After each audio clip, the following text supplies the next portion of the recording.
Respected viewers, my dear friends, respected teachers, venture school আৰু চৰকাৰ venture স্কুলৰ খবৰ মই মাজে মাজে দি থাকোঁ। বহুতে মোক কমেণ্ট কৰি সোধে যে কিবা লেটেষ্ট খবৰ থাকিলে দিব। তো ভেঞ্চাৰ স্কুলৰ লেটেষ্ট খবৰ এই ভিডিঅ'ৰ যোগেদি আলোচনা কৰিম। ভেঞ্চাৰ স্কুলৰ ভেৰিফিকেশ্যন প্ৰচেছ, আইন কেতিয়া আহিব, কেবিনেট সিদ্ধান্ত কি কি হ'ল, এইবিলাক আলোচনা কৰিম। গতিকে ভিডিঅ'টো শেষলৈকে চাব। And one request to you, চেনেলত নহ'লে ছাবস্ক্ৰাইব কৰি দিব আৰু ফেচবুকত চালে ফ'ল' কৰি দিব। So' let's start the respected teachers, venture school আৰু লেটেষ্ট খবৰ আপোনালোকে বিচাৰিছিল। এয়া হৈছে কি ডিষ্ট্ৰিক্টলৈকে ডিষ্ট্ৰিক্ট বেচিছ এটা মিটিং হৈ আছে। আপোনালোকে জানে যে কেবিনেট সিদ্ধান্তৰ দ্বাৰা সিদ্ধান্ত হৈছে যে শিক্ষামন্ত্ৰী হৈছে অধ্যক্ষ আৰু বাকী কেইজনমান মন্ত্ৰী আছে আৰু সেইটো নতুন এটা আইন বনাব দিছে। সেই আইনটো বনাবলৈ একদম গ্ৰাছৰুট লেভেলৰ পৰাই আৰম্ভ কৰিছে। ইতিমধ্যে মুখ্যমন্ত্ৰী ছাৰে অলৰেডি এটা হিণ্ট দিছে যে 2006 ইষ্টাব্লিছমেণ্ট হ'লে বিদ্যালয়খন আওতাত পৰিব, আইনৰ আওতাত পৰিব। ডাইচ এইবোৰ কথা মেনশ্যন কৰা নাছিল।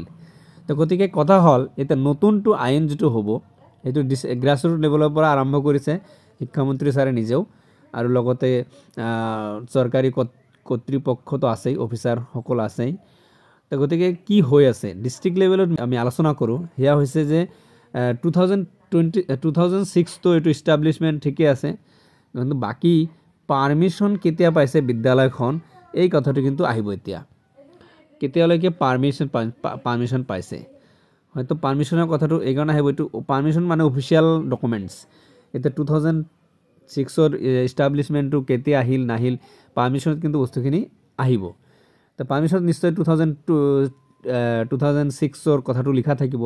লগতে ইউডাইছৰ কথাটো যিহেতু নাই, কিন্তু ইউডাইছৰ কথাটো আহিব এইকাৰণেই যে আপোনালোকৰ ষ্টুডেণ্টছ ক্ৰাইটেৰিয়াটো ভেলিড বুলি ইউডাইছটোই ধৰা হয়। তো ষ্টুডেণ্টছ কিমানজনকৈ লাগিব সেইটো ইউডাইছতহে গম পোৱা যাব।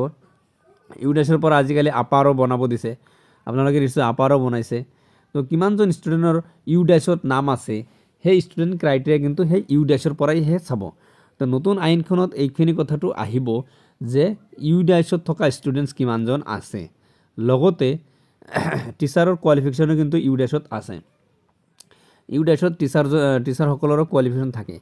তো যিসকলৰ প্ৰফেশ্যনেল কোৱালিফিকেশ্যন নাই বা যিবোৰৰ প্ৰফেশ্যনেল কোৱালিফিকেশ্যন আছে, প্ৰতিজনেৰে কিন্তু প্ৰথম অৱস্থাত মানে টিউটৰৰ আওতাতে আহিব। তাৰপিছত কিন্তু টিউটৰ শব্দটো নাথাকে।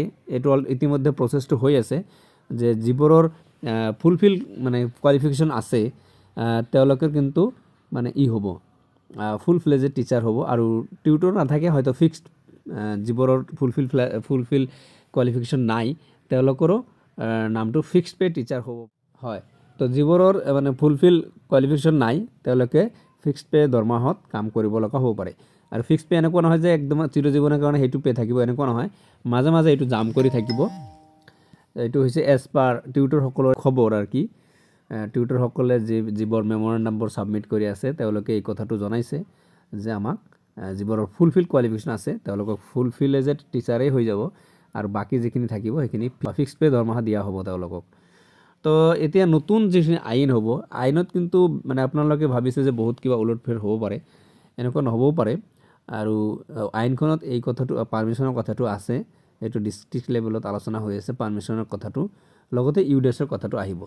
গতিকে এইখিনি কথা আছিল। আপোনালোকক মই আগতেও জনাইছিলোঁ যে ইউডাইছত থকা ইউডাইছটো হয়তো মেনশ্যন নাই ইয়াৰটো, কিন্তু ইউডাইছটো লাগিবই।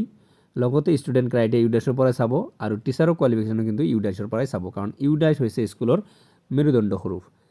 তো গতিকে এই আইনৰ কথাত কিন্তু ইউডাইছৰ কথাটো আহিব। ইউডাইছ এতিয়া চনটো হয়তো নাথাকিব, কিন্তু বাকী পাৰ্মিশ্যন আৰু ষ্টুডেণ্ট ক্ৰাইটেৰিয়া আৰু টিচাৰ কোৱালিফিকেশ্যন কিন্তু ইউডাইছৰ পৰাই ল'ব। ভেঞ্চাৰ স্কুলৰ ভেৰিফিকেশ্যন প্ৰচেছ যিটো আছে সেই ভেৰিফিকেশ্যন প্ৰচেছটো কিন্তু আপোনালোকৰ হ'ব। মানে অনলি কাগজ পাতি ভেৰিফিকেশ্যন কৰিব এনেকুৱা নহয়, ফিজিকেল ভেৰিফিকেশ্যনো হ'ব। স্কুলখন চাবলৈ একদম লোকেল অথৰিটি যিজন আছে সেইজনে আহিব। হয়তো LP স্কুলৰ ক্ষেত্ৰত BO ছাৰ আহিব, ME স্কুলৰ ক্ষেত্ৰত BO ছাৰ আহিব, লগতে হাইস্কুলৰ বা ছিনিয়ৰ ছেকেণ্ডেৰী স্কুলৰ ক্ষেত্ৰত কিন্তু ফিল্ড ভেৰিফিকেশ্যনো হ'ব। এয়া ISৰ আণ্ডাৰত পৰিব, মানে ইনস্পেক্টৰ অফ স্কুলৰ আণ্ডাৰত পৰিব। তো গতিকে এইবোৰ কিন্তু ফিজিকেলি ভেৰিফিকেশ্যনো হ'ব পাৰে। তো এইবোৰ কিন্তু এই যোৱাবাৰো হৈছিল ফিজিকেল ভেৰিফিকেশ্যন, তো এইবাৰো কিন্তু হ'ব পাৰে।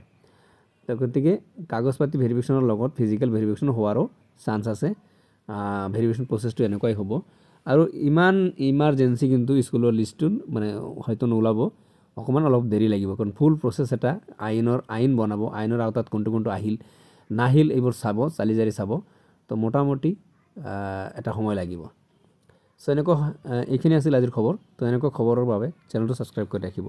চ' আজি শেষ কৰিছোঁ। Thank you so' much.